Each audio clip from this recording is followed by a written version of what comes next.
Hello friends, good evening. आप सभी दोस्तों का नॉलेज बैंक रेजोनेंस चैनल में जो है कि आप सभी का स्वागत है। आज हम बात करेंगे कैरियर से जुड़ी हुई पहलुओं पे कि आफ्टर जो है कि हम 10th के बाद जो है कि 3 रास्ते निकलते हैं, आर्ट, साइंस एंड कॉमर्स, और एक चौथा रास्ता होता है वो वोकेशनल कोर्स का होता है, जिसके अंतर्गत हम ITI या पॉलिटेक्निक करते हैं। आफ्टर 12th जो है कि हमारे पास फिर करियर का फाइनल स्टेबलाइजेशन होता है कि या तो हमें ट्रेडिशनल पैटर्न पे चलना है, यानी कि BA, BCom, BSc, ठीक है, ये करना है, या फिर नए जो है कि टेक्निकल जो है कि या मैनेजमेंटल फील्ड में जो है कि जाना है, या ठीक है ना। उसके बाद 3 रास्ते होते हैं, टेक्निकल हो गया, इंजीनियरिंग सेक्टर हो गया, मेडिकल सेक्टर हो गया, कॉमर्शियल सेक्टर हो गया, मैनेजमेंट हो गया। ये सब एक सब्जेक्ट करियर का एरिया है फूड साइंस एंड टेक्नोलॉजी, ठीक है। फूड साइंस एंड टेक्नोलॉजी जो है कि बेसिकली खाने पीने की चीज़ों की वस्तुओं से रिलेटेड है, यानी इसके अंतर्गत हम खाने को कैसे अच्छे से परिरक्षित रख सके, किसी भी आइटम को जो है कि एक रूप से दूसरे रूप पर कन्वर्ट करके लंबे समय तक रख सके और टेस्टी बना करके रख सके, ठीक है। तो उसके लिए हम बात करते हैं फूड साइंस एंड टेक्नोलॉजी। इसके अंतर्गत क्या है, फूड यानी कि खाने की वस्तुएं, ठीक है। फूड मतलब खाने की वस्तुएं, और साइंस मतलब यानी कि उसमें अंदर जो विज्ञान है उसके अंदर को समझना, विज्ञान को समझना, खाने के विज्ञान को समझना, और टेक्नोलॉजी का इस्तेमाल करके, ठीक है, नई नई टेक्नोलॉजी का इस्तेमाल करके हम उसको कैसे लंबे समय तक परिरक्षित कर रख सके और उसकी गुणवत्ता बना करके रख सके, उसके बारे में हम चर्चा करते हैं, ठीक है।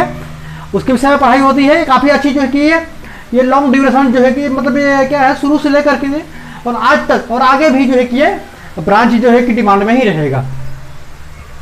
ये क्या है, ये हर दौर की सबसे बड़ी जरूरत का क्षेत्र है, ठीक है ना। ऐसा नहीं है कि हाँ सरकार चाहेगी तो इसका स्कोप बढ़ेगा या सरकार नहीं चाहेगी, क्योंकि इंसान खाना बंद तो करेगा नहीं, इसलिए इसका कोर्स जो है कि हमेशा जो है कि अपने आप में महत्वपूर्ण रहता है। इसका मुख्य क्षेत्र क्या है, खाद्य पदार्थों के लिए जो है कि किए जाने वाले प्रयासों से लेकर के उन्हें संरक्षित कर लोगों को जो है तक पहुंचाने का काम जो है फूड साइंस एंड टेक्नोलॉजी का है, ठीक है। यानी क्या करना है, खाद्य पदार्थों को के लिए जो है किए जाने वाले प्रयासों से लेकर के सुरक्षित कैसे रखा जाए अलग अलग तरीकों से, क्योंकि उसमें क्या है, बहुत सारी बीमारियां होती है, किण्वन की बहुत सारी प्रॉब्लम होती है, कीड़े लगते हैं, नमी की वजह से होती है प्रॉब्लम, एटमॉस्फेयर की वजह से प्रॉब्लम, उनके सब परिरक्षित कैसे रखा जाए उसके बारे में चर्चा करते हैं, ठीक है। और उन लोगों तक पहुंचाने के लिए ट्रांसपोर्टेशन कैसे हो, उनकी बेहतर जो है कि मेंटेन कैसे रख सके टेम्परेचर को, इस सब के बारे में होती है। इसका मूल चीज़ क्या है, पके हुए खाने को कुछ जो है कि परिवर्तन करके, वो क्या परिवर्तन हो सकता है, भौतिक परिवर्तन भी हो सकता है और रासायनिक परिवर्तन भी हो सकता है, करके जो है कि साधनों द्वारा भोजन को बनाने तथा जो है कि अन्य रूपों में बदलने की प्रक्रिया को जो है क्या कहते हैं, फूड साइंस एंड टेक्नोलॉजी कहते हैं, ठीक है। हम इसके विशेष रूप से चर्चा करते हैं बड़े स्तर पे,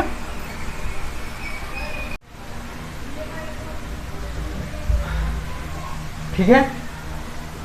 अब हम क्या करते हैं, अब आगे इसको देखते हैं फूड साइंस एंड टेक्नोलॉजी को। इसके लिए बेसिक योग्यता क्या है, तो बेसिक योग्यता है हमारे पास 10+2 होना चाहिए, PCM या PCB होना चाहिए, यानी कि फिजिक्स केमिस्ट्री मैथ या फिजिक्स केमिस्ट्री जो है कि बायो होना चाहिए।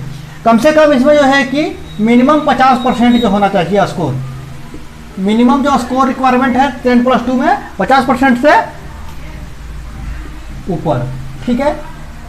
अब देखते हैं कि इसके पास जो है कि कौन कौन से फूड साइंस एंड टेक्नोलॉजी में कोर्स है डिप्लोमा के मतलब 10+2 के बाद। एक है बीटेक इन जो है कि फूड एंड टेक्नोलॉजी में, दूसरा होता है एमटेक इन जो है फूड साइंस एंड टेक्नोलॉजी में, BSc होता है इन फूड साइंस एंड टेक्नोलॉजी में, ठीक है। इसके अलावा जो है कि इसका एक और एडवांस जो है MSc जो है कि इन फूड साइंस एंड टेक्नोलॉजी में एक छोटा सा कोर्स भी होता है, ठीक है। वो है डिप्लोमा इन जो है कि food science and technology, food science analysis का करके जो है कि एक है, ये डिप्लोमा कोर्स होता है। दो मतलब कि टेक्निकल को फुली टेक्निकल है, इसमें क्या है टेक्नोलॉजी मेन बेस्ड है, इसमें भी टेक्नोलॉजी मेन बेस्ड है। ये क्या है, बैचलर डिग्री है, मास्टर डिग्री है। उसी तरीके से इसमें थ्योरी पोर्शन बेस्ड होता है BSc में और MSc में, ठीक है ना। इसमें क्या है, टेक्निकल पोर्शन कम होता है, थ्योरी पोर्शन ज़्यादा होता है। और डिप्लोमा जो है कि शॉर्ट टर्म कोर्स है जो कराया जाता है।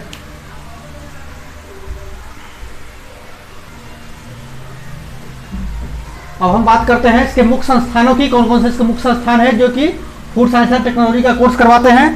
तो पहला संस्थान है central food technology and research institute जो है कि CFTRI, ठीक है।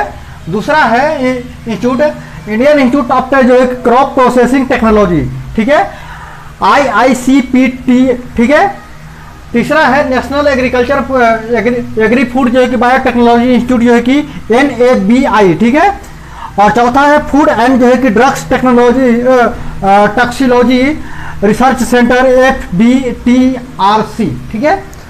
पांचवा है नेशनल इंस्टीट्यूट ऑफ जो है कि न्यूट्रिशन, ठीक है, न्यूट्रिशन पे वर्क करता है, कौन कौन सा न्यूट्रिशन की क्या जरूरत होती है उसके हिसाब से। छठा है नेशनल डेयरी इंस्टीट्यूट, ये बेसिकली जो है कि डेयरी से रिलेटेड चीजों पे ज्यादा वर्क करता है। सातवां है एग्रीकल्चर एंड जो कि फूड इंजीनियरिंग डिपार्टमेंट है IIT खड़गपुर में, ठीक है। तो ये इसके मुख्य इंस्टीट्यूट हो गए भारत में, भारत सरकार के food and science and technology के, ठीक है। अब हम बात करते हैं कि इसके अंदर जॉब स्कोप क्या है, इसकी समस्याएं क्या क्या है। अब हम बात करते हैं कि एक जो फूड टेक्नोलॉजिस्ट होता है उसका क्या क्या काम होता है। तो पहला काम होता है फूड टेक्नोलॉजिस्ट का मुख्य कार्य कच्चे पदार्थों को की जांच करना, यानी कि गेहूं, जौ, जई, ठीक है, मक्का, ये सब जो भी चीजें हैं मटेरियल्स हैं, आलू, प्याज, इन सब जो भी चीजें जो इस्तेमाल होंगी फूड साइंस एंड टेक्नोलॉजी में, उन सब की गुणवत्ता की जो पहले क्या है कच्चे पदार्थों का जांच करना, भोज्य पदार्थों की गुणवत्ता का जांच करना, यानी जब बन गए हैं कोई भी आइटम रेसिपी बनी है तो उसकी जांच करना। तीसरा होता है कि भोजन का जो परिरक्षण करना, या कोई भी आइटम जो है कि डेयरी प्रोडक्ट हो या बेकरी प्रोडक्ट हो, सबकी जो है कि उसका परीक्षण करना। और चौथा हो सब पोषक तत्वों की जांच करना, यानी कि उसमें कैल्शियम कितना होना चाहिए, प्रोटीन कितना होना चाहिए और उसमें विटामिन कितना होना चाहिए, इन सब का जो है कि सारे पोषक तत्वों की एक जो है कि एक रेशियो जो बनाया गया है, स्टैंडर्ड होता है, उस मानक के हिसाब से होना चाहिए। ये सब की जाँच करना उसका मुख्य काम है। अब हम बात करते हैं कि जॉब के अवसर क्या है। तो शुरुआती दौर में जो है कि जॉब में जो है कि ज़्यादा सैलरी नहीं मिलती, 15 से जो है कि 20,000 रुपये जो है कि मिलती है, ठीक है। इसके जॉब के अवसर दोनों हैं, गवर्नमेंट में भी और प्राइवेट में भी, गवर्नमेंट जॉब भी है और प्राइवेट जॉब भी है, ठीक है। और तीसरा जॉब एक सेक्टर है अपना खुद का, ठीक है, स्टार्टअप के तौर पे, ठीक है। यानी कि जॉब के यहाँ 3 अवसर है, या तो गवर्नमेंट जॉब में जाइए, ठीक है। तो गवर्नमेंट जॉब में जाने का मतलब ये है या तो जो है कि आप फूड इंस्पेक्टर बनिए या एजुकेशनल सेक्टर में जाकर के कॉलेज में पढ़ाइए, ठीक है, ठीक है, न्यूट्रिशन के तौर पे हेल्थ इंस्पेक्टर बनिए, क्वालिटी जो है कंट्रोल ऑफिसर बनिए, ये सब गवर्नमेंट सेक्टर के जॉब हो गए। प्राइवेट सेक्टर की जॉब हम बात करें, ये क्या है हमारे गवर्नमेंट जॉब है, ठीक है। ये है फूड प्रोसेसिंग कंपनियों में काम करना है, तो इसके अंतर्गत बहुत सारे हो सकते हैं। प्रोडक्शन इंजीनियर हो सकता है, इसका प्रोडक्शन इंजीनियर, प्रोडक्शन में सुपरवाइजर हो सकता है, क्वालिटी कंट्रोल हो सकता है। प्रोसेस कर देता हूं,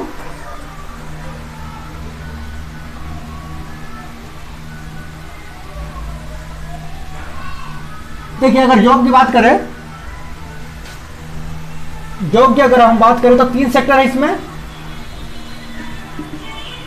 गवर्नमेंट जॉब की बात हम करें तो गवर्नमेंट जॉब में एजुकेशनल जो है कि इंस्टीट्यूट में आपको जॉब मिल सकती है, फूड इंस्पेक्टर के तौर पे मिल सकती है, हेल्थ इंस्पेक्टर के तौर पे मिल सकती है, क्वालिटी कंट्रोल ऑफिसर के तौर पे मिल सकती है, ठीक है। ये गवर्नमेंट हो गया। दूसरा है प्राइवेट की, प्राइवेट फूड प्रोसेस, ठीक है, फूड प्रोसेसिंग कंपनियों जॉब कर सकते हैं, ठीक है। फूड रिसर्च लेबोरेटरी में होती है, विषाक्तता की जांच होती है, सब जांच होती है हर प्रकार की। होटल और रेस्तरां में भी वर्क कर सकते हैं। उसके अलावा जो है खुद का जो है कि स्टार्टअप शुरू कर सकते हैं, ठीक है। अगर हम कम फूड प्रोसेसिंग यूनिट की बात करें तो इसमें क्या क्या हो सकते हैं, सुपरवाइजर हो सकते हैं, क्वालिटी कंट्रोलर हो सकते हैं, QC या QA, ठीक है। उसके अलावा जो है कि प्रोडक्शन हेड हो सकते हैं। इस तरीके से जो है कि जॉब कर सकते हैं, ठीक है ना। मैक्सिमम लोग क्या करते हैं इस इंडस्ट्री में स्कोप देखने के बाद, वर्क करने के बाद खुद का स्टार्टअप शुरू करते हैं और काफ़ी लोग सफल भी होते हैं। इसलिए ये जो है कि इंडस्ट्री ऐसी है जो कभी बंद नहीं होने वाली है, ठीक है। तो ये पढ़ाई जो है कभी वेस्टेज नहीं जाती है, हमेशा काम में आने वाली है, रियल लाइफ से जुड़ी हुई ये जो है कि एजुकेशन है, ठीक है। तो आज आज के लिए जो है कि बहुत है, ठीक है। और हम करियर की जो है कि अगले विषय पे हम अगले दिन बात करेंगे।